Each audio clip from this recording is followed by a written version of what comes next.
অসমত এনেকুৱা কিছুমান ভৰি ধুৱা ভৰি চেলেকা এজেণ্ট বিচাৰি লয় তেওঁলোকে টকাৰ কাৰণে ভৰি চেলেকি দিয়ে সেই কোম্পানীৰ মালিকসকলক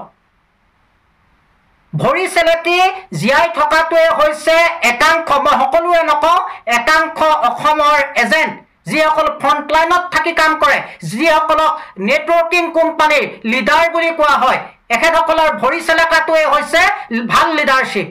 নমস্কাৰ প্ৰিয় দৰ্শকসকল চাবলৈ আৰম্ভ কৰিছে আপোনালোকে আসাম লাইভ 7 আৰু ষ্টুডিঅ'ত মই বিকাশ প্ৰিয় দৰ্শকসকল কালি আমি আপোনালোকক জনাইছিলো যে ট্ৰেডিং কোম্পানীসমূহত কেনে ধৰণে মানুহে টকা লগাইছিল তাৰ এটা আভাস আমি আপোনালোকৰ সন্মুখত দাঙি ধৰিম অসমৰ বিভিন্ন জিলাৰ পৰা বহুজন ব্যক্তিয়ে এই ট্ৰেডিং কোম্পানীসমূহত টকা লগাইছিল ইয়াত আপোনালোকে আজি আমি যিখিনি এমাউণ্ট আপোনালোকৰ সন্মুখত তুলি ধৰিম এই এমাউণ্টখিনি লক্ষ্য কৰিলে আপোনালোকে বুজিব পাৰিব যে ইয়াত যেনেকৈ একাংশ ধনিক শ্ৰেণী জড়িত হৈ আছে টকা ইনভেষ্টমেণ্ট কৰাৰ ক্ষেত্ৰত ঠিক তেনেকৈ আমাৰ খাতি গাঁৱলীয়া জলকীয়া বেঙেনা বেছি পোৱা টকাও হয়তো ইয়াত কোনবাই থৈছে ডাঙৰ কথা এইটোৱে যে এই খাতি খোৱা গাঁৱলীয়া বা দৰিদ্ৰ পৰ্যায়ৰ এই মানুহখিনিয়ে কি আশাত এই ট্ৰেডিং কোম্পানীসমূহত টকা থৈছিল তাৰ প্ৰৰোচনাৰ বলি হৈছিল এখেতসকল নিশ্চয়কৈ এইসকল ব্যক্তিক ধনিক শ্ৰেণীসমূহৰ কথা বাদ দিলেও এই দৰিদ্ৰ শ্ৰেণীটোক নিশ্চয় একাংশ এই ট্ৰেডিং কোম্পানীসমূহৰ এজেণ্টে প্ৰলোভিত কৰিছিল এতিয়া সাম্প্ৰতিক পৰিস্থিতিত আটাইতকৈ ডাঙৰ প্ৰশ্নটো হ'ল এইটোৱে যে বিশাল চুমিহঁতক তাৰ্কিকক ফ্ৰণ্টলাইনলৈ আনি টেলিভিশ্যনৰ স্ক্ৰীণত আনি একাংশ সুবিধাবাদী পলাই যোৱাৰ বা অন্ধকাৰত থকাৰ সুযোগ চৰকাৰ বা প্ৰশাসনে প্ৰদান কৰিছে নেকি মাত্ৰ কেইটামান কমিশ্যনৰ আশাত কিয় এইসকল সাধাৰণ মানুহক তেওঁলোকৰ গাঁঠিৰ ধনসমূহ লুণ্ঠন কৰাত সহায় কৰিলে প্ৰশ্ন হয় এইসকল সুবিধাবাদী এইসকল এজেণ্ট ট্ৰেডিং কোম্পানীসকলৰ এইসকল এজেণ্ট যি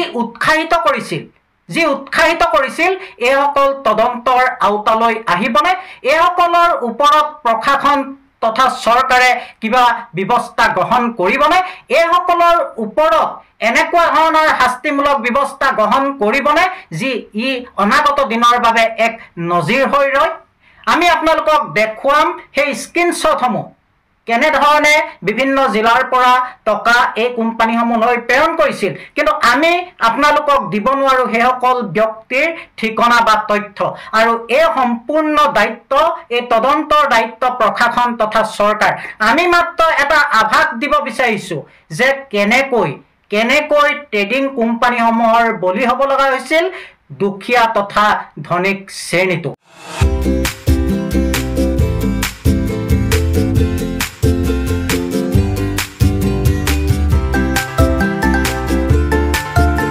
দৰ্শকসকল স্ক্ৰীণত আপোনালোকে প্ৰত্যক্ষ কৰিছে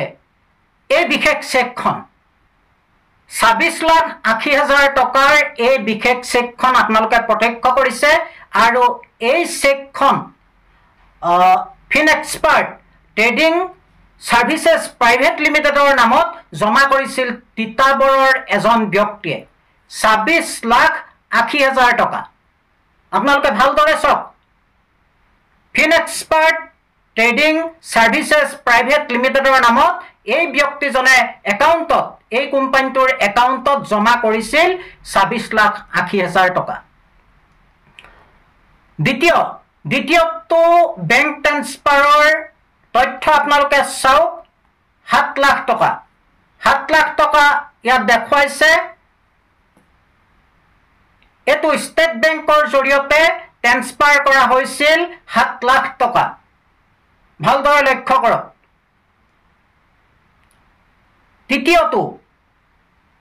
তৃতীয়টো আপোনালোকে লক্ষ্য কৰক ৫,০০,০০০ টকা IDBI বেংকৰ জৰিয়তে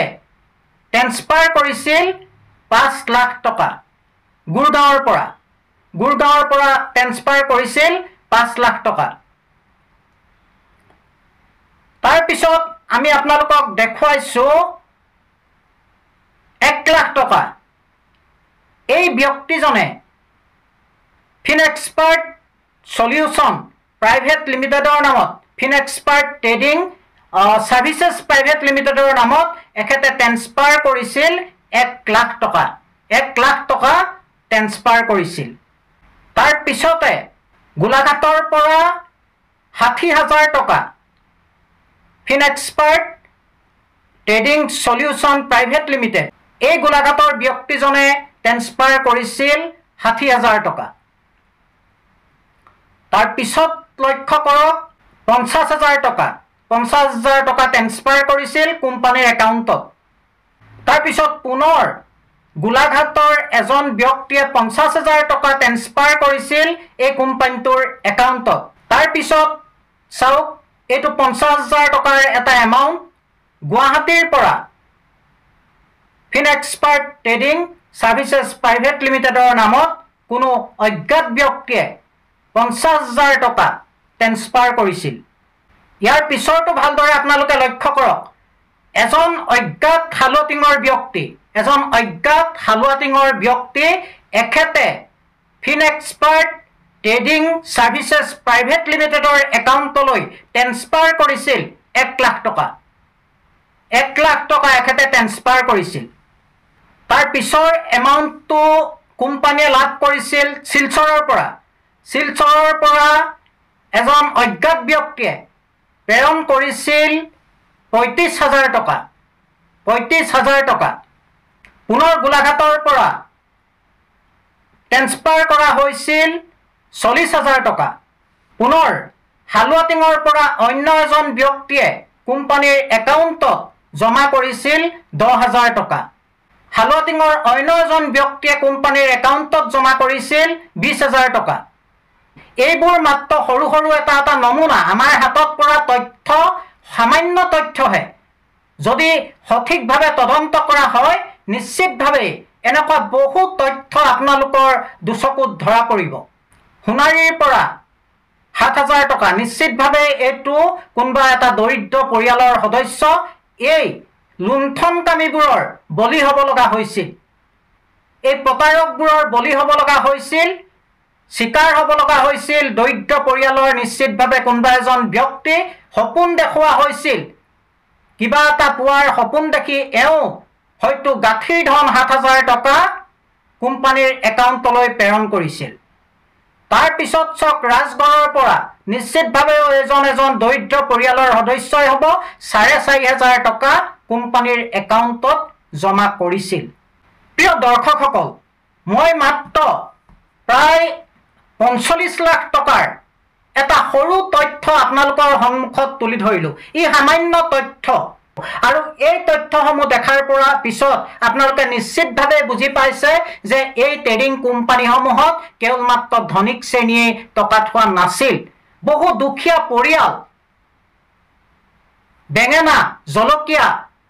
বিক্ৰী কৰা ব্যক্তিও হয়তো এই ট্ৰেডিং কোম্পানীসমূহৰ প্ৰবঞ্চনাৰ বলি হ'ব লগা হৈছে তেওঁলোকক বহু সপোন দেখুওৱা হৈছিল যে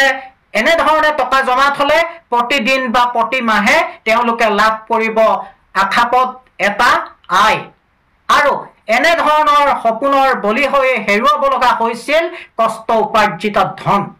এতিয়া কথা হ'ল কি প্ৰশাসন তথা চৰকাৰৰ সন্মুখত এটা বৃহৎ প্ৰশ্ন বিশাল তাৰ্কিক সুমিহক্তক ফ্ৰণ্টলাইনত আনি টেলিভিছনৰ পৰ্দাৰ সন্মুখলৈ আনি পলাই যোৱাৰ বা লুকাই থকাৰ সুযোগ দিব নেকি আমাৰ ৰাজ্যখনৰ বহু এনে ধৰণৰ ট্ৰেডিং কোম্পানীৰ এজেণ্ট এই ট্ৰেডিং কোম্পানীত জড়িত হৈ বহুতে প্ৰতি মাহে এই দৰিদ্ৰ মই ধনিক শ্ৰেণীৰ কথা বাদেই দিলো এই দৰিদ্ৰ মানুহখিনিক খাটি খোৱা মানুহখিনিৰ পৰা বহু টকা লুণ্ঠন কৰাত সুযোগ প্ৰদান কৰিছিল এইসকলে উৎসাহিত কৰা হৈছিল তেওঁলোকক মই পূৰ্বৰ এটা ভিডিঅ'ত কৈছিলো যে অসমখন সম্পত্তি এখন চৰণীয়া পথাৰ বাহিৰত কোম্পানী খুলিব পূৰ্বৰ পৰা যদি আপোনালোকে চাই সাৰদা ৰোজ ভেলিৰ পৰা আদি কৰি বিভিন্ন মনি মাৰ্কেটিং কোম্পানীৰ পৰা আজিৰ তাৰিখলৈকে তেওঁলোকে কেলকাতা বা অন্য ঠাইত কোম্পানী খুলিব আৰু তাৰ হিপাবোৰ প্ৰেৰণ কৰে অসমলৈ আৰু অসমত এনেকুৱা কিছুমান ভৰি ধুৱা ভৰি চেলেকা এজেণ্ট বিচাৰি লয় তেওঁলোকে টকাৰ কাৰণে ভৰি চেলেকি দিয়ে সেই কোম্পানীৰ মালিকসকলক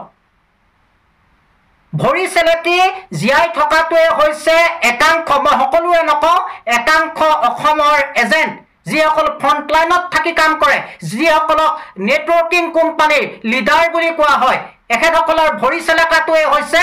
ভাল লিডাৰশ্বিপ এওঁলোকে ভৰি চেলেকি নেতাৰ কোম্পানীৰ ভৰি চেলেকি কোম্পানীৰ মালিকৰ ভৰি চেলেকি দুখীয়া মানুহৰ তেজ উহি খায় আৰু এওঁলোকে হৈছে সেই কোম্পানীবোৰৰ লিডাৰ গতিকে আজি অসমৰ ৰাইজৰ প্ৰশ্ন যে এইসকল প্ৰশাসনৰ তদন্তৰ আওতালৈ আহিবনে অনাগত দিনত আমি আৰু বহু তথ্য সাৱলীলভাৱে আপোনালোকৰ সন্মুখত তুলি ধৰিম আমগুৰিৰ বহু তথ্য আমি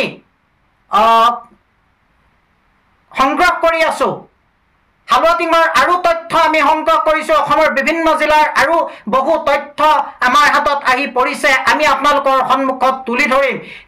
কিমান টকা কেনেধৰণে প্ৰেৰণ কৰিছিল এই কোম্পানীৰ একাউণ্টলৈ চাই থাকিব আপোনালোকৰ প্ৰিয় চেনেল আসাম লাইভ 7 ধন্যবাদ